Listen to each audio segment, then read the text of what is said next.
The GPS signal had been spotty for the last 30 miles, cutting in and out as I drove through the winding mountain roads. I'd been looking forward to this weekend getaway for months, a chance to disconnect from the city, from work, from everything. The Airbnb listing had looked perfect, a historic property with character, affordable rates, and most importantly, complete isolation. Historic 1920s retreat converted from institutional building.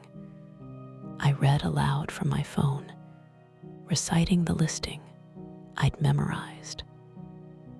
Unique architecture, spacious rooms, peaceful grounds. Perfect for solo travelers seeking quiet reflection. The photos had shown elegant common areas with high ceilings, tall windows, and what looked like a grand staircase. The price had been almost too good to be true for such a large property, but I'd figured it was just rural pricing. Sometimes you could find gems in the middle of nowhere. As I rounded another bend, my headlights caught a glimpse of imposing brick buildings rising from the darkness ahead. The structures looked more institutional than the photos had suggested, long, rectangular buildings with small, evenly spaced windows.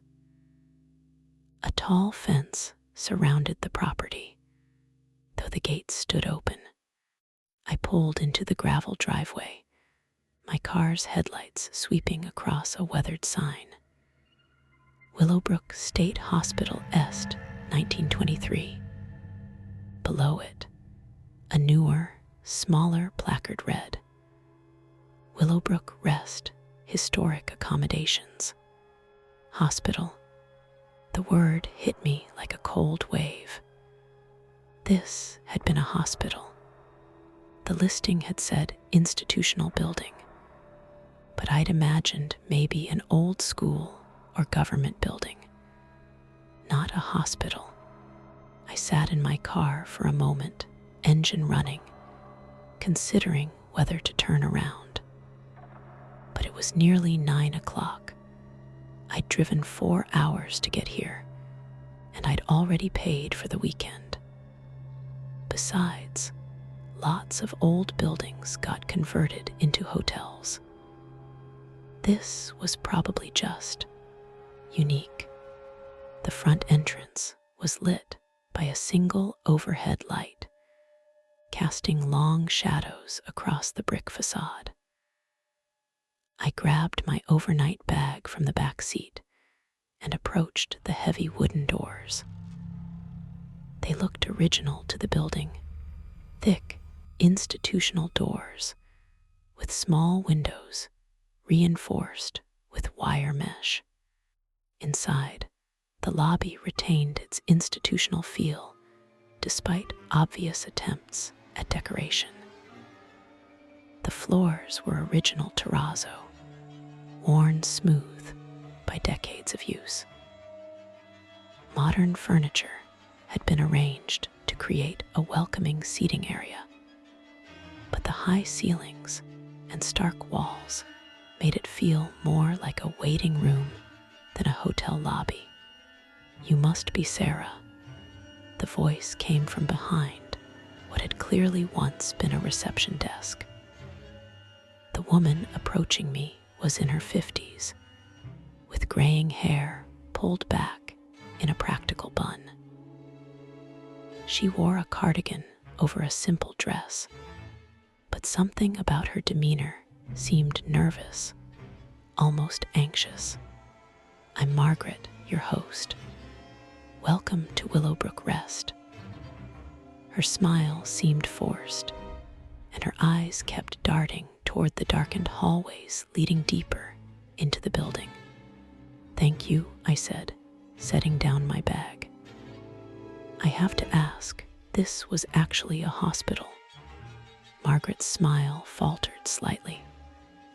Oh yes, until 1987. Willowbrook State Hospital. It was, well, it was a psychiatric facility. But we've worked very hard to convert it into a comfortable accommodation while preserving the historical character. Psychiatric facility. My stomach dropped again. I'd booked a weekend in a former mental hospital. Why hadn't the listing been more specific? I know it might seem overwhelming, Margaret continued, seeming to read my expression. But we've had many guests who found their stay quite memorable. The building has such character, you know. Behind Margaret, I noticed a large board mounted on the wall, the kind with slots for sliding nameplates. Most of the slots were empty, but a few contained cards with room numbers and what looked like status indicators. The lighting was too dim to read them clearly. You're in room 237, Margaret said, reaching behind the desk for an old-fashioned skeleton key. The key was brass and looked genuinely antique, substantial and heavy. It's one of our nicest rooms. Good view of the courtyard. She handed me the key along with a thick manila envelope. Now, I know this might seem like a lot, but please read through the house rules carefully. Every single one. Historic buildings have their quirks, and these guidelines exist for your safety and comfort. Margaret's tone had shifted, becoming more urgent. Previous guests who didn't follow the rules, well, we had to call it early checkout for their own good. I took the envelope, surprised by its weight. Are there really that many rules? It's not about quantity, Margaret said, her voice dropping to almost a whisper. It's about necessity. This building has been standing for over a century, and it has its ways. The rules help you coexist with its history. She walked around the desk to escort me toward the stairway. The elevator works, but I'd recommend the stairs. Better to get a feel for the building's layout. Your room is on the second floor, east wing. As we climbed the wide staircase, I noticed the walls were lined with faded photographs, group photos of what looked like staff and patients from different eras. The photos were arranged chronologically, showing the changing fashions and faces across decades. Are these all from when it was a hospital? I asked. Oh yes, we kept them for historical value. The people in these photos, well, they're part of Willowbrook's story. Some of them spent most of their lives here. Margaret paused at a landing, looking at one particular photo. This building was their home for so long. In a way, it still is. The second floor hallway stretched in both directions, lined with doors marked with room numbers. The floor was covered in worn linoleum, and the walls were painted that particular shade of institutional green that seemed to exist nowhere else. Overhead, fluorescent lights buzzed quietly, casting a harsh, even glow. Room 237 is just down this way, Margaret said, leading me to the right. Now, I want to emphasize again, please read those rules tonight. All of them. Don't skip any sections thinking they don't apply to you. They all apply. She stopped at a door marked 237 and gestured for me to try my key. The lock turned with a satisfying click, and the door swung open to reveal a surprisingly comfortable room. The space was larger than I'd expected, with high ceilings and a tall window overlooking what must be the courtyard Margaret had mentioned. The room had been decorated to feel welcoming while maintaining its historical character. The bed was a simple but sturdy metal frame, probably original to the building, with fresh white linens and a colorful quilt. There was a small writing desk by the window, a dresser, and a comfortable reading chair. "The bathroom is just through that door," Margaret said, pointing to a door I'd assumed was a closet. It's been modernized, of course, but we kept some of the original fixtures for character. I set my bag down on the bed and looked around. Despite the institutional origins, the room felt cozy, safe, even. The afternoon had been stressful, but maybe this weekend would work out after all. "Now," Margaret said, moving toward the door, "I'll leave you to get settled. Breakfast is available from 7 to 9 in the old cafeteria. It's clearly marked on the first floor. And please read those rules before you go to sleep. They're not suggestions." She paused at the doorway, her hand on the frame. "One more thing, your door locks automatically at 10 p.m. It's an old security feature from the hospital days that we've kept for insurance purposes. You'll be able to unlock it from the inside if you need to, but I'd recommend staying in your room after 10. The building can be confusing at night." With that, she was gone, leaving me alone in room 237. I heard her footsteps echoing down the hallway, then the distant sound of the stairwell door closing. I walked to the window and looked out at the courtyard. It was a large, rectangular space surrounded by the building's wings. Even in the darkness, I could make out walking paths, benches, and what looked like exercise equipment. It must have been where the patients spent their outdoor time. Turning back to the room, I noticed details I'd missed before. The door had a small window at eye level, probably for observation.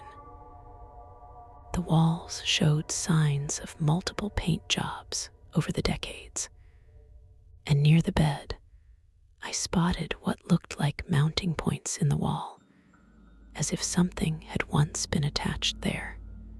I tried not to think about what those mounting points might have been for. The manila envelope sat on the desk, thick and official looking. I could see my name written on the front in careful handwriting. Sarah Chen, room 237. Inside, I could feel what seemed like multiple pages of documentation. But first, I needed to unpack and get comfortable. I hung my few clothes in the small closet and arranged my toiletries in the bathroom. The bathroom was indeed modernized, with new fixtures and tile, but the proportions and layout clearly dated to the building's original construction. As I brushed my teeth, I found myself studying my reflection in the mirror above the sink. The fluorescent lighting was harsh, making my face look pale and drawn. Behind me, the shower area was separated by a clear curtain, giving the whole space an oddly clinical feel. Back in the main room, I settled into the chair by the window with the envelope. The first thing I pulled out was a welcome letter on official letterhead. Welcome to Willowbrook Rest. We hope your stay with us will be both comfortable and enlightening. As a historic property with unique characteristics, we ask that you review the following guidelines carefully. These rules have been developed over years of hosting guests and are designed to ensure your safety and the preservation of our historic building. The letter was signed by Margaret, but something about the handwriting looked different from my name on the envelope. Older, more formal. Beneath the letter was a thick booklet titled Guest Safety Protocols, Willowbrook Rest. The cover was professionally printed, but something about it felt hastily assembled, as if the original rules had been updated many times. I opened to the first page. Critical Guest Safety Protocols, Willowbrook Rest Management. The following rules are not suggestions. They are mandatory safety requirements developed through years of experience hosting guests in this unique historic property. Previous guests who failed to follow these protocols experienced incidents that required early checkout. For your safety and comfort, please read every rule carefully and follow them exactly. The tone was more serious than I'd expected for a simple bed and breakfast. I continued reading. Room 237. Specific instructions. Asterisk. Your room was originally a patient room in the hospital's east wing. While extensively renovated, certain original features remain for historical authenticity. Please observe the following. Asterisk. Your door locks automatically at 10 p.m. Do not attempt to unlock it until 6 a.m. The mechanism is old and sensitive, and forcing it can cause malfunctions that require maintenance staff to resolve. If you hear someone trying your door handle after 10 p.m., remain completely silent. Do not respond to knocking, scratching, or voices. This is likely other guests who have become confused about their room assignments in the dark. The mirror in your bathroom is sometimes covered for cleaning. If you find it covered, do not remove the cloth until morning. The cleaning solutions we use can be harmful if not properly ventilated. If you hear your name whispered from inside the walls, this is likely sound traveling through the old ventilation system from other rooms. Respond with "I cannot help you" to indicate you are not available for assistance. Then ignore any further sounds. I paused, frowning. These rules were odd. Why would other guests be trying random door handles? And why would someone be whispering my name through the walls? I looked around the room again. The walls were thick plaster over brick. I couldn't imagine sound traveling through them easily. And the mirror in the bathroom wasn't covered at all. Maybe these were just generic rules that applied to all the rooms, and not all of them were relevant to mine specifically. I continued reading. corridor navigation, asterisk. The hallways retain their original layout from the hospital era. Please observe the following for your safety, asterisk. After 9 p.m., walk only in the center of hallways. Do not touch the walls or doors. The paint in the older sections contains lead and can be harmful if disturbed. If you see wet footprints in the hallway that aren't yours, step around them. These indicate a plumbing leak that maintenance is aware of. Following wet footprints can lead you into areas that are unsafe or under repair. The elevator sometimes stops at the 4th floor due to electrical issues. We only have 3 floors. If it stops there, do not exit. Press the button for your floor again and wait. Maintenance is aware of this issue. If you encounter someone in a hospital gown, do not make eye contact. These are occasionally worn by maintenance staff working on historical preservation projects. They prefer not to be disturbed while working. Again, these explanations made some sense, but they felt forced. Lead paint, plumbing leaks, electrical issues. It all seemed like a lot of problems for a functioning guest accommodation. I glanced at my watch. It was nearly 10 p.m. According to the rules, my door would be locking soon. The idea made me uncomfortable, but I supposed it was a security feature. Old buildings often had quirky systems. Common areas after dark, asterisk. The day room is off limits after 8 p.m. for cleaning and maintenance.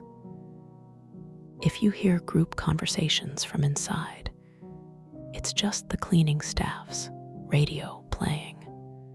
The library reading lights are on a timer system that activates at 11:17 p.m. for security reasons. This is normal. Do not investigate. The area is off limits after hours. If you find books opened to specific pages, close them immediately without reading. Some of our historical documents contain sensitive information that is not appropriate for guests to view. The old patient records are sealed in the library for privacy reasons. If you find one open, close it and leave the room immediately. These documents contain private medical information. The rules were becoming more specific and strange. Why would books be opening to specific pages? And why would patient records be accessible to guests at all if they were supposed to be sealed? I heard a soft click from the direction of the door. My heart jumped, and I got up to check. The door was still closed, but when I tried the handle, it wouldn't turn. The lock had indeed engaged automatically. The feeling of being locked in made my chest tighten. I told myself it was just a security feature, but something about it felt wrong. What if there was an emergency? What if I needed to leave? I returned to the chair and continued reading, hoping to find some reassurance in the explanations. Bathroom protocols, asterisk. Run the water for 30 seconds before using any faucet. The pipes are old and need clearing to prevent contamination. If the water runs red initially, this is just rust from the old pipes. If it remains red after 30 seconds, do not use that facility and notify management. The mirror above the sink may show reflections that seem unusual due to the age and quality of the glass. This is an optical illusion caused by the vintage mirror. Do not stare. If you hear crying from the shower area, this is likely sound from adjacent rooms traveling through the plumbing. Close the bathroom door to muffle the sound. I immediately thought of the mirror I'd been looking in while brushing my teeth. It had seemed normal, but now I found myself wondering what unusual reflections might mean. As if summoned by my thoughts, I heard a faint sound from the bathroom. It was subtle, almost like dripping, but I hadn't left any water running. I got up and walked to the bathroom door, which I'd left open. The sound was clearer now, not dripping, but a soft, rhythmic tapping, like someone gently knocking on the walls from inside. Following the rules, I ran the faucet for 30 seconds. The water came out clear, but the tapping continued. It seemed to be coming from the wall behind the mirror. I stared at my reflection, looking for anything unusual.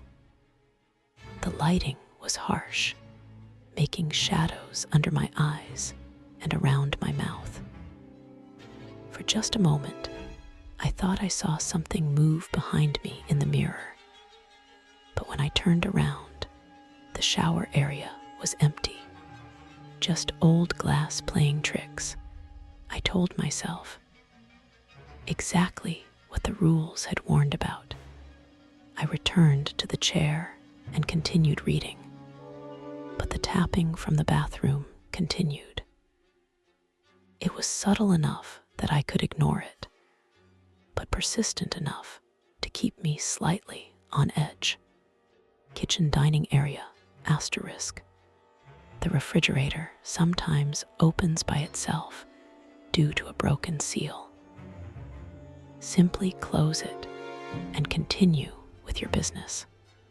If you find meal trays set for people who aren't there, do not disturb them. These are sometimes left by maintenance staff for early morning workers. The large dining room table seats 12.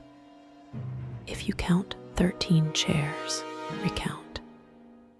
The lighting can be tricky and cause optical illusions. Do not eat any food left in the refrigerator that you didn't place there yourself. Some items are left by maintenance staff and may not be safe for consumption. The explanations were becoming more elaborate, but somehow less convincing. A refrigerator that opened by itself. Chairs that appeared and disappeared. It felt like someone was trying very hard to provide rational explanations for things that might not be rational at all. Asterisk grounds and outdoor areas. Asterisk. The exercise yard is accessible during daylight hours only. After sunset, it's off limits for insurance reasons. If you see someone standing motionless in the courtyard, they are likely security staff conducting rounds. Return inside immediately to avoid disturbing their work. The old cemetery on the grounds is a historical site. Do not visit it alone, especially at dusk, as the terrain can be hazardous. If you hear your name called from the woods, do not respond or investigate. This is likely an echo effect caused by the terrain. and investigating can lead to getting lost. I looked out the window toward the courtyard. It was empty now, just dark paths and the silhouettes of benches. But the mention of a cemetery sent a chill through me.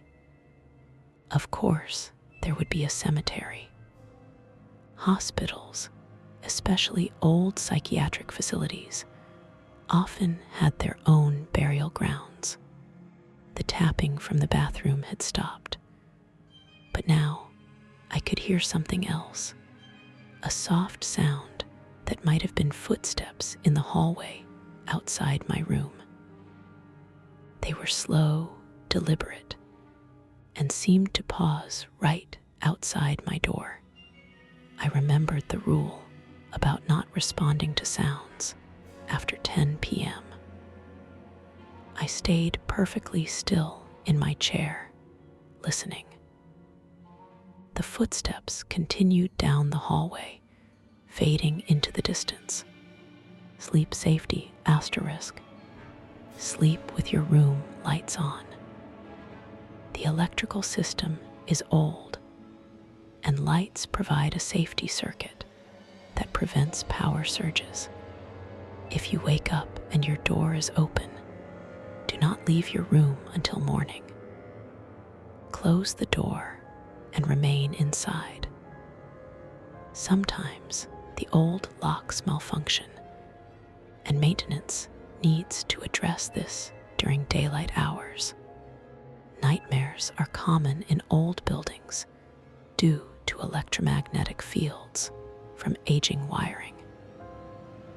If you dream of being a patient here, wake yourself up immediately and turn on all the lights. If you hear scratching from inside your walls, knock twice on the wall and say, "Please stop." This indicates to maintenance that repairs are needed, and they will address it during business hours. The idea of sleeping with the lights on didn't appeal to me, but the explanation about electrical systems seemed reasonable. Old buildings did have quirky wiring, but the part about nightmares was unsettling. How did they know guests would dream about being patients? And why would such dreams be dangerous enough to require immediate waking? Emergency procedures, asterisk. If you see someone in a white coat who isn't the host, do not interact with them. They are not authorized personnel and may be trespassers. The old call button by your bed doesn't work and is kept for historical purposes. Do not press it under any circumstances. If you feel suddenly unwell, confused, or disoriented, splash cold water on your face and state your full name and today's date aloud. This can help with altitude adjustment and the effects of old building materials. In case of emergency, call the host. If the phone lines are down, wait until morning. Do not attempt to leave the building at night, as the grounds can be dangerous in darkness. I looked around the room and spotted the call button mounted on the wall near the bed. It was an old-fashioned button with a cord, the kind that would have summoned nurses in the original hospital. Why would they specifically warn against pressing it if it didn't work? The final section was highlighted in bold. Most important, asterisk. If anyone claims to be a doctor or nurse and asks about your treatment, tell them you're just visiting and walk away. These may be confused individuals who sometimes wander onto the property. If you start to feel like you belong here, or that leaving would be abandoning someone. These are not your feelings. Pack immediately and check out. Some guests experience psychological effects from the building's history. Previous guests who broke these rules experienced incidents. 3 required hospitalization. 1 was never found. We do not provide these rules to frighten you, but to ensure your safety. Final note: if you are reading this and feeling skeptical about these rules, please remember that skepticism was the common factor among all guests who experienced problems. The rules exist because they work. Trust them, even if you don't understand them. I set the booklet down with shaking hands. The final warnings were explicit about danger, about guests being hospitalized or going missing. This wasn't just about preserving a historic building. This was about survival. But survival against what? I looked around the room with new eyes. The mounting points near the bed, the observation window in the door, the heavy construction. This really had been a patient room. And according to the rules, something about this place was still dangerous enough to hospitalize guests. I checked my phone. No signal, just as I'd expected in this remote location. The landline on the desk had a card next to it with Margaret's number, but the rules said not to call unless it was an emergency. Was this an emergency? I was locked in a room in a former psychiatric hospital with a set of rules that suggested genuine danger. But I hadn't actually experienced anything threatening yet. Just some strange sounds that could have rational explanations. I decided to try to sleep, but I left the lights on as instructed. The bed was comfortable, and I was exhausted from the long drive. Maybe things would seem less ominous in the morning. But as I lay there, I couldn't stop thinking about the rules. They were too specific, too detailed, too frightening to be made up. Someone had written them based on actual experiences. Someone had learned what happened when you didn't follow them. I was just drifting off when I heard it.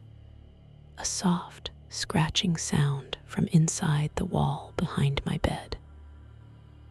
It was rhythmic, deliberate, like someone dragging fingernails across the inside of the plaster.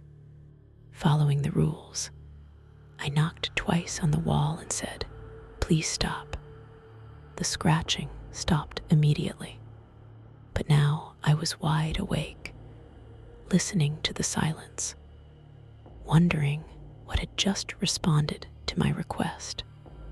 The scratching had stopped, but something else had taken its place, a soft whisper that seemed to come from the walls themselves. At first, I couldn't make out any words, just the sound of someone speaking very quietly. Then, clear as day, I heard my name. Sarah.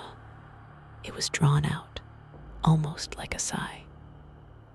According to the rules, I should respond with "I cannot help you" and ignore any further sounds. But the voice was so sad, so lonely, that I found myself sitting up in bed, straining to hear more. "Sarah, please." The voice was clearer now, coming from the wall behind my headboard.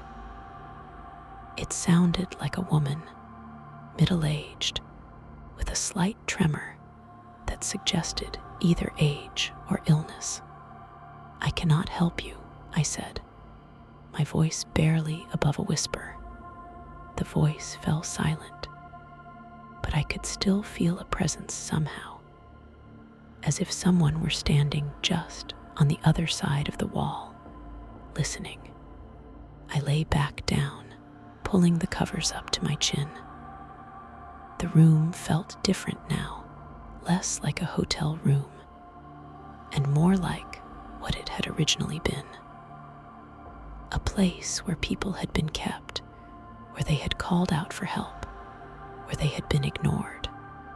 I must have eventually fallen asleep, because the next thing I knew, I was dreaming. I was in the same room, but it was different, starker, more clinical. The walls were painted white, and there was medical equipment beside the bed. I was wearing a thin hospital gown, and my wrists were secured to the bed rails with leather restraints.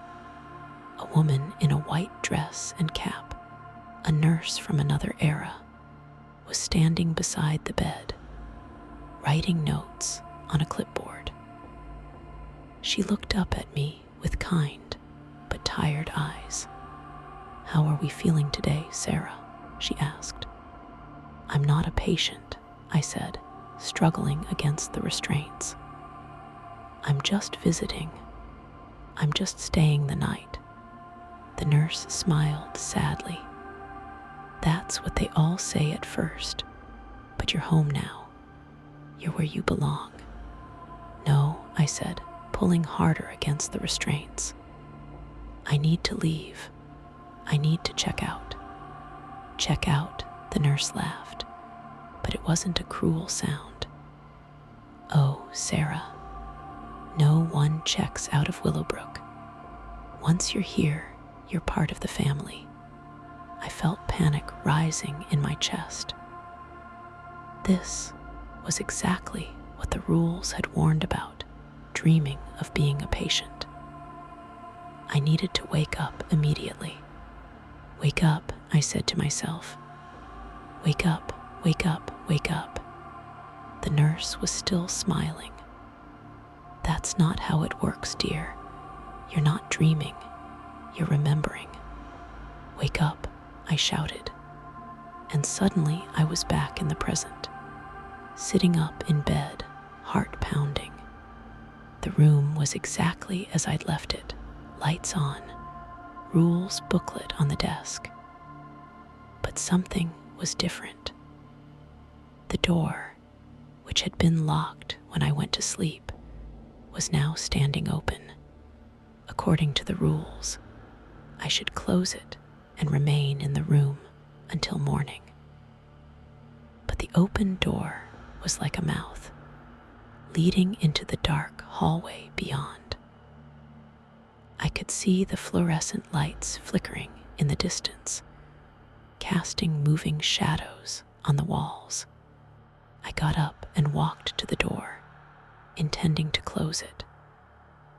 But as I reached for the handle, I heard something that made me freeze, the sound of many voices, all talking at once, coming from somewhere deeper in the building.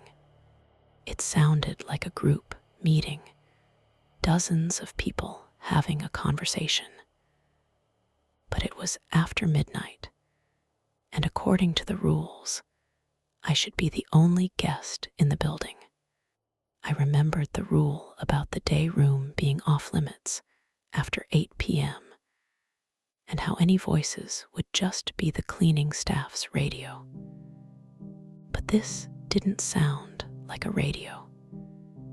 It sounded like people actually talking, responding to each other, laughing occasionally. I should close the door. The rules were clear about that. But the voices were so human, so normal, that I found myself stepping out into the hallway to listen better. The voices were coming from the direction of the stairs, from what must be the first floor. I could hear individual words someone talking about medication schedules, someone else discussing meal plans, a third voice asking about visitor hours. I walked to the stairwell and looked down. The first floor was lit, and I could see shadows moving in what must be the day room. It really did sound like some kind of group meeting or social hour. Maybe there were other guests after all. Maybe Margaret just hadn't mentioned them to preserve everyone's privacy. The rules about not interacting with people in hospital gowns suddenly made more sense. Maybe it was just other guests who'd brought costume items, playing along with the historical theme. I descended the stairs slowly, following the sound of voices. The first floor looked different at night, more institutional, less welcoming. The modern decorations seemed out of place among the stark walls and harsh lighting. The voices were definitely coming from the day room. I could see light spilling from the doorway and the shadows of people moving around inside. I approached carefully, not wanting to interrupt if it was some kind of private gathering. At the doorway, I peered inside and froze. The room was full of people, but they weren't quite right. They were wearing hospital gowns, just as the rules had warned, but these weren't costumes. The gowns were old-fashioned, yellowed with age, and they fit the people wearing them as if they'd been wearing them for years. The people themselves looked faded, not physically, but as if they weren't quite all there. Their faces were pale, their movements slow and dreamlike. They were sitting in a circle, talking in the voices I'd heard, but their conversation made no sense. The medication makes everything taste like metal, one woman was saying. But if you pretend it's candy, it's not so bad. I had visitors today, replied an elderly man. My daughter came to see me. She's been dead for 30 years, but she still comes every Tuesday. The new patient in 237 seems nice, said a middle-aged woman in a faded pink gown. Very quiet.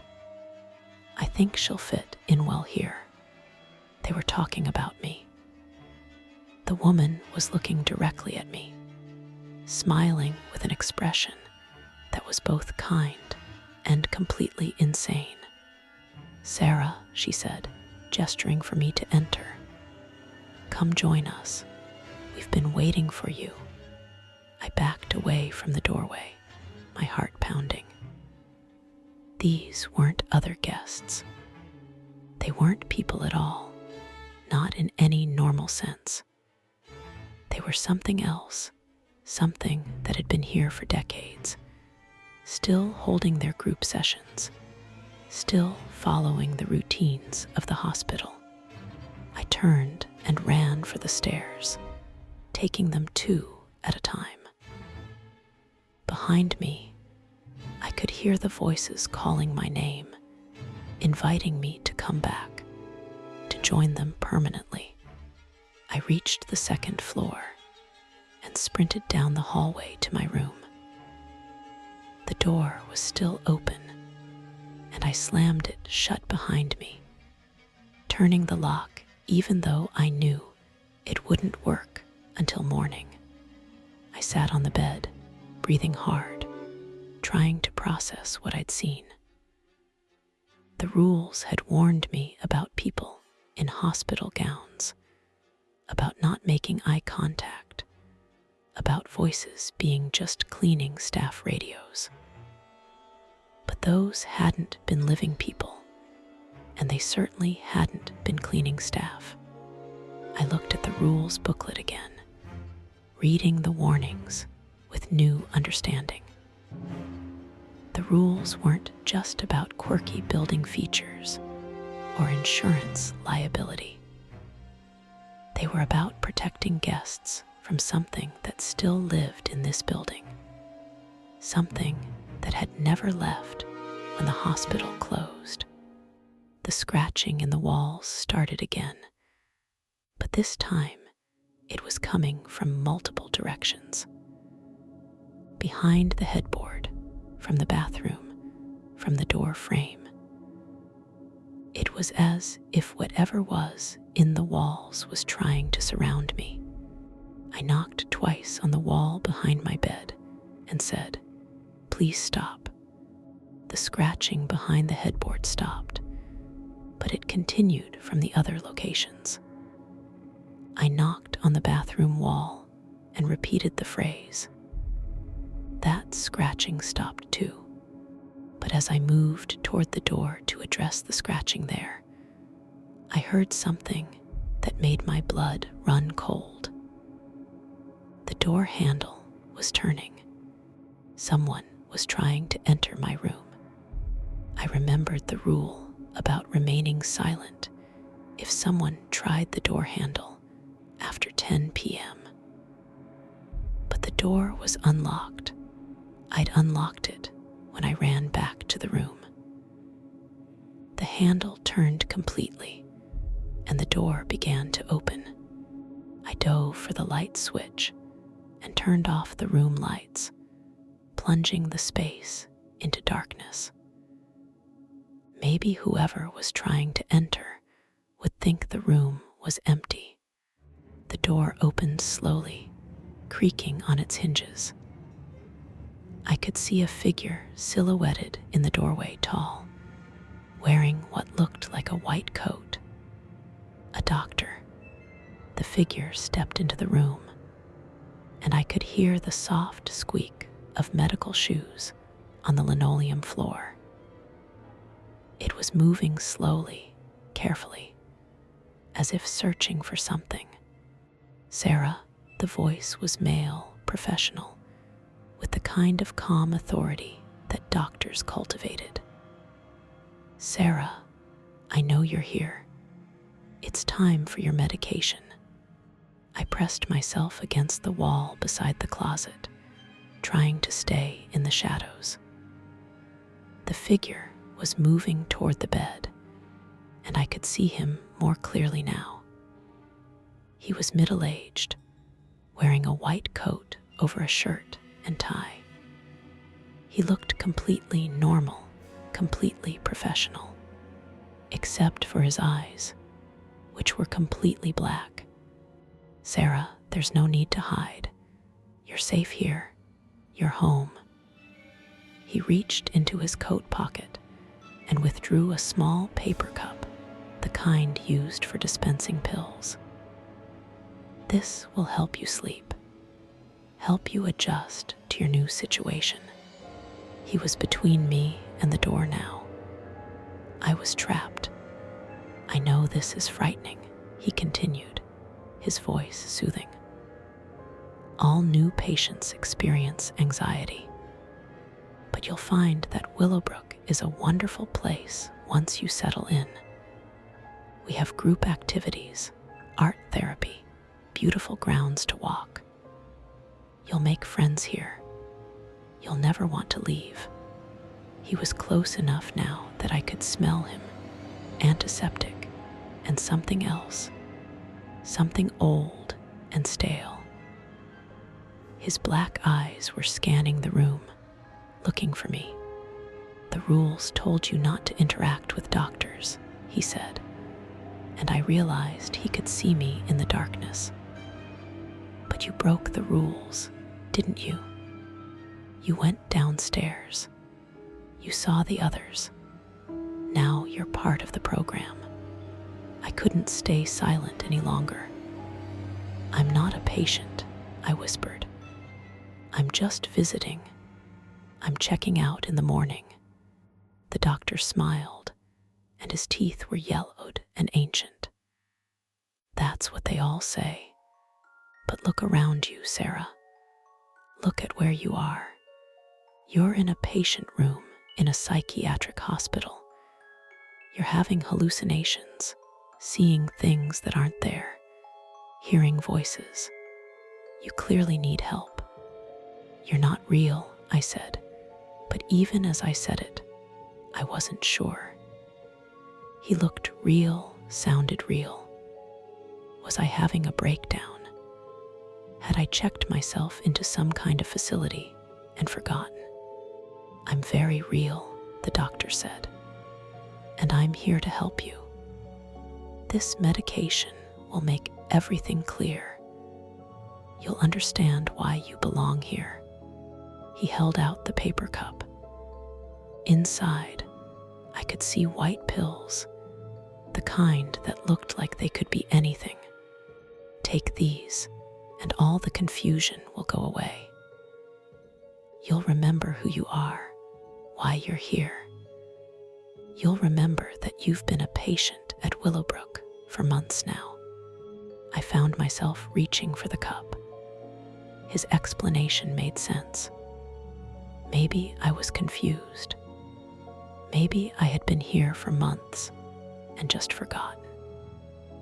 The rules, the strange experiences, the impossible things I'd seen, maybe they were all symptoms of whatever was wrong with me.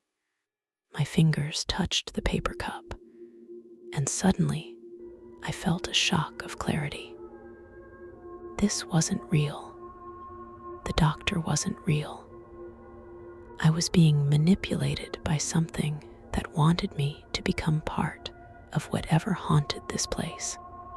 I jerked my hand back and said firmly, "I'm just visiting, and I need to leave." The doctor's face changed, the professional mask slipping away to reveal something hungry and desperate underneath. "You can't leave," he said, his voice losing its soothing quality. "No one leaves Willowbrook. The patients need you. They're so lonely."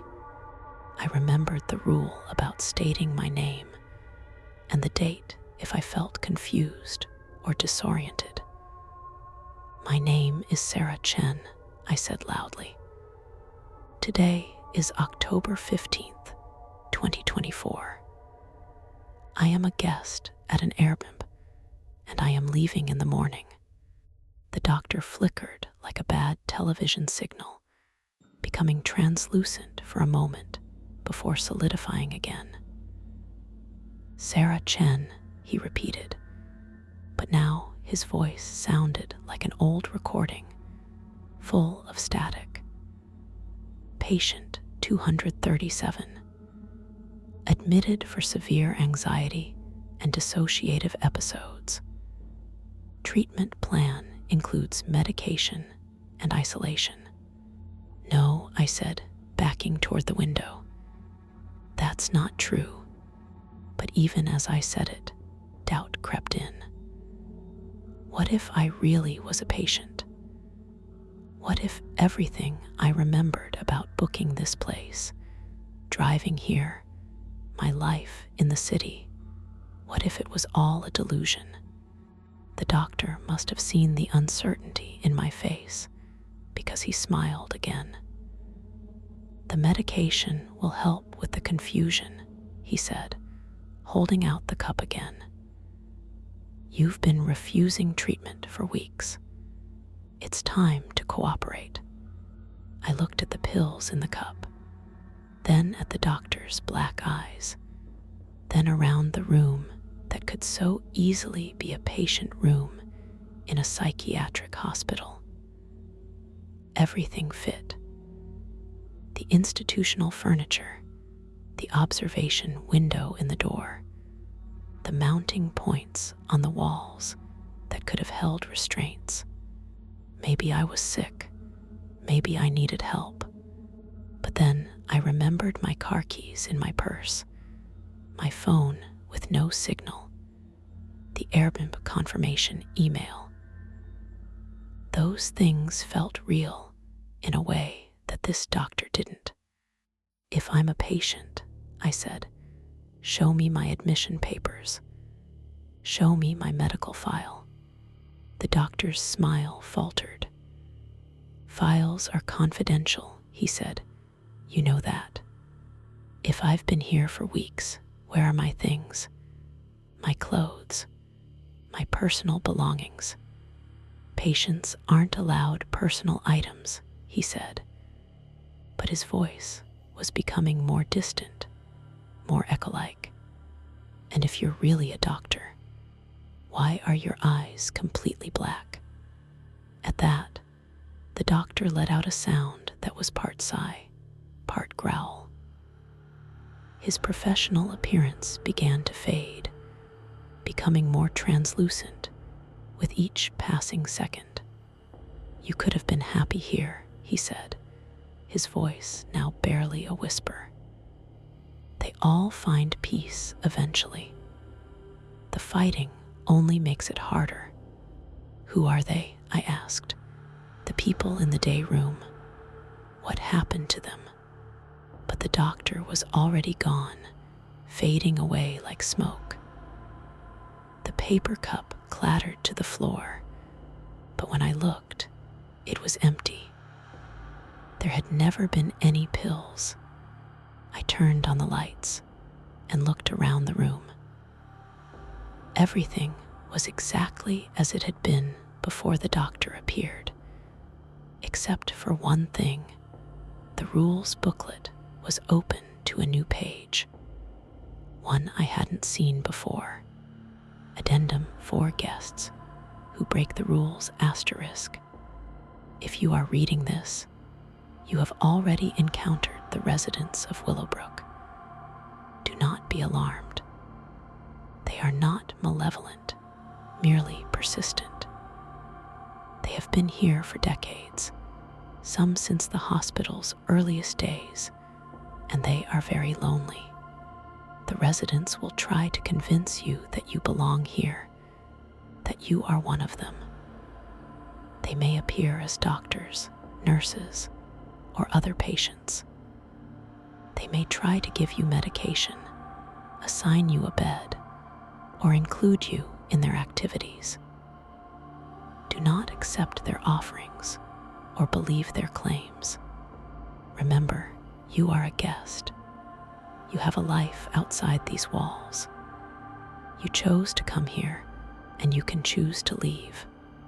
The residents cannot force you to stay, but they can make you believe that staying is your choice. Resist this belief. Maintain your sense of self and your connection to the outside world. If you begin to doubt your own memories or identity, focus on specific details from your real life.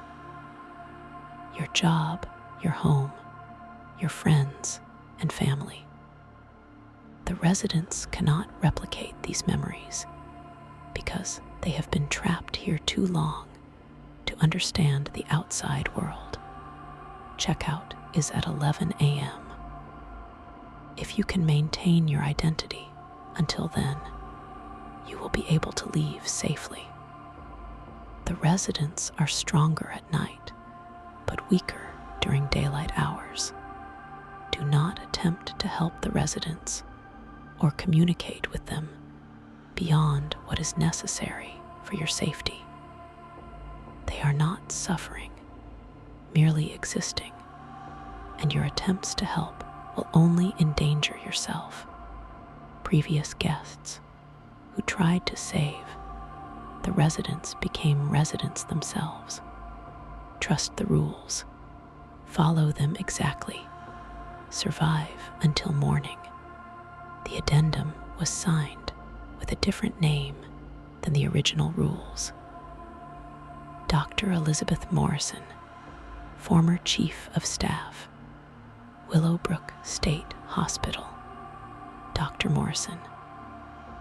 I recognized the name from one of the photographs in the stairwell. A stern-looking woman in a white coat, standing with a group of staff members. But that photo had been from the 1960s. If Dr. Morrison had written this addendum, she'd done it decades ago, unless she was still here, still trying to help people survive encounters with her former patients. I looked at my watch. It was just past 2 a.m. 9 more hours until checkout. 9 more hours of resisting whatever psychological pressure the residents could bring to bear. I decided to stay awake for the rest of the night. Sleep made me vulnerable to their influence, as the dream had proven. I would sit in the chair, follow the rules exactly, and wait for sunrise. But as the hours passed, staying alert became increasingly difficult. The building seemed to pulse around me, filled with sounds that could have been the old structure settling, or could have been footsteps, voices, doors opening and closing. Around 3 a.m., I heard singing. It was coming from multiple directions, as if a choir was spread throughout the building. The voices were beautiful, harmonizing in a way that suggested professional training. They were singing hymns, old ones that I recognized from childhood church services. The singing was so lovely, so peaceful, that I found myself wanting to seek out its source. It would be comforting to join in, to be part of a community again, instead of sitting alone in this sterile room. I stood up and walked toward the door, then caught myself. This was exactly what the residents wanted for me to seek them out, to voluntarily join their activities. I forced myself to sit back down, but the singing continued, and it was getting closer. I could hear footsteps in the hallway, multiple sets, moving in a slow procession past my door. Through the observation window, I caught glimpses of figures in white robes, not hospital gowns this time, but choir robes. They paused outside my door, and the singing became louder, more insistent. It was a hymn about coming home, about finding peace and rest. The voices were beautiful, but somehow empty, like recordings played through old speakers. "Join us, Sarah," a woman's voice called out between verses. "We're going to the chapel for evening service. You'll find such comfort there." Evening service at 3 a.m. Everything here was displaced in time, following schedules from decades past. "I cannot help you," I said, following the rules for responding to voices. "We don't need help," the woman replied. "We need fellowship. We need you to complete our congregation." The singing resumed, but now it had an undertone of sadness, of longing. These people, these residents, had been conducting their services alone for so many years. They just wanted someone new to join them, to make their rituals feel complete again. I felt a deep pang of sympathy for them. What had their lives been like, trapped in this building for decades, going through the motions of institutional life with no purpose except repetition? But I remembered the addendum's warning about trying to help them. That's how guests became residents. The procession moved on, their singing fading as they headed toward whatever chapel still existed in the building. I was alone again, but I felt the weight of their loneliness.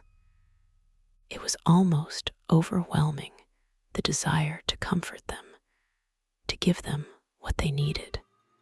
The rest of the night passed in similar waves of supernatural pressure. The residents tried different approaches. A nurse who wanted to check my vitals, a social worker who insisted I needed to attend a therapy session, a group of patients who claimed they'd been looking for a fourth for their card game. Each time, I followed the rules.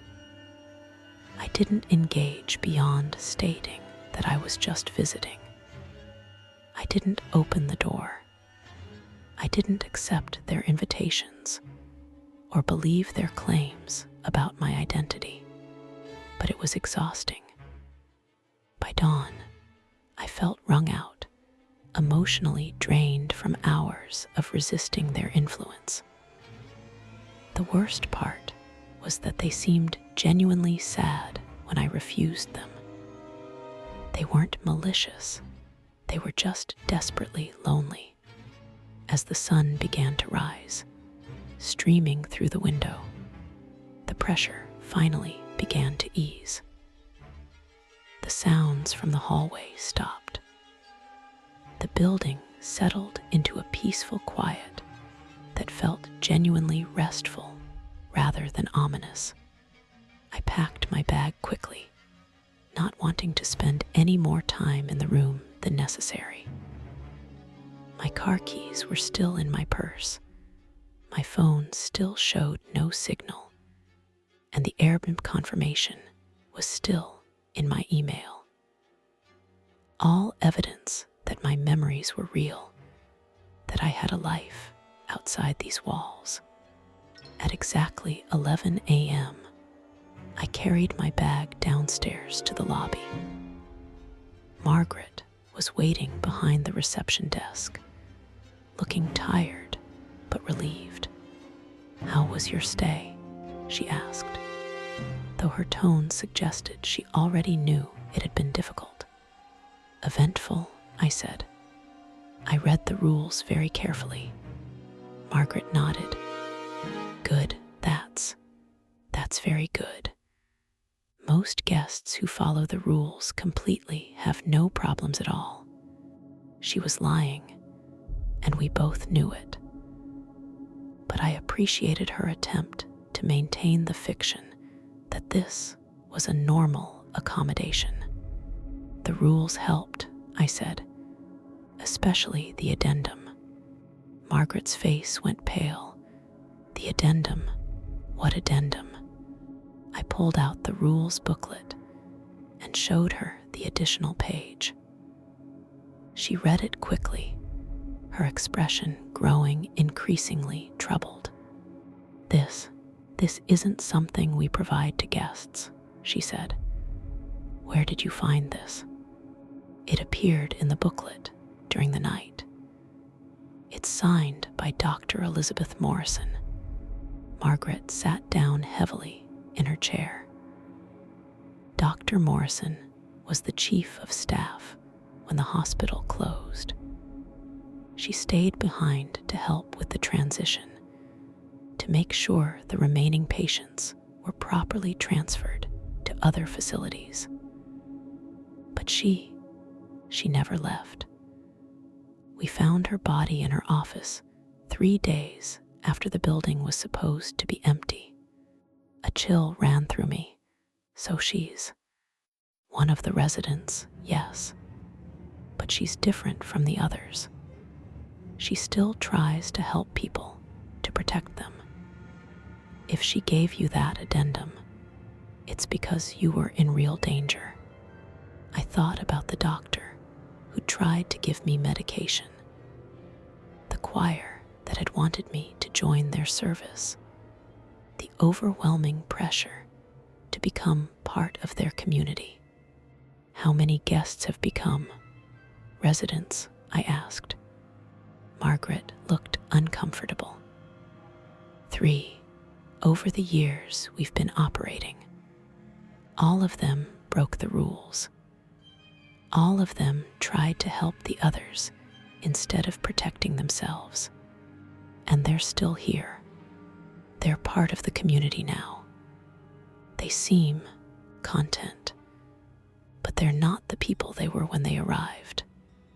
I shuddered, thinking how close I'd come to accepting the doctor's medication, to joining the choir, to believing that I belonged in this place. "Why do you keep operating as a guest house?" I asked. "Why not just close it down?" Margaret sighed. "The residents need interaction, fresh energy. If we close completely, they become more aggressive, more desperate. They start trying to pull people in from the outside. At least this way, we can control the contact, provide rules to keep guests safe." It was a terrible compromise, using visitors as a way to appease the trapped spirits of a former psychiatric hospital. But I could see the logic in it. Better to have a few people knowingly take the risk than to have the residents randomly terrorizing anyone who came near the property. "I need to leave," I said. "Of course. Your car should start normally. The residents don't have any power over the grounds during daylight hours." I headed for the door, then turned back. The other guests who became residents, did they leave any family? Friends who are looking for them? Margaret's face was sad. "We tell people they decided to extend their stays indefinitely. After a while, most people stop asking. It's easier than the truth." I walked out into the morning sunlight, feeling it wash away the last of the night's oppressive atmosphere. My car started on the first try, and I drove away from Willowbrook without looking back. But as I reached the main road, I couldn't stop thinking about the residents. They weren't evil, just lost and lonely. They'd been trapped in that building for decades, going through the motions of institutional life, desperately seeking human contact. Part of me wanted to do something to help them, to find a way to give them peace. But I remembered the addendum's warning. Previous guests who tried to help became residents themselves. The best thing I could do was leave them alone and warn others about what they might encounter. I never left a review for the Willowbrook Rest. How could I? How do you tell people about a place like that without sounding insane? Instead, I just marked it as not recommended in my personal travel notes and tried to forget about it. But sometimes, late at night, I think about the choir singing their lonely hymns, about the doctor searching for patients who would never come, about Dr. Morrison still trying to protect visitors from the same fate that had claimed her.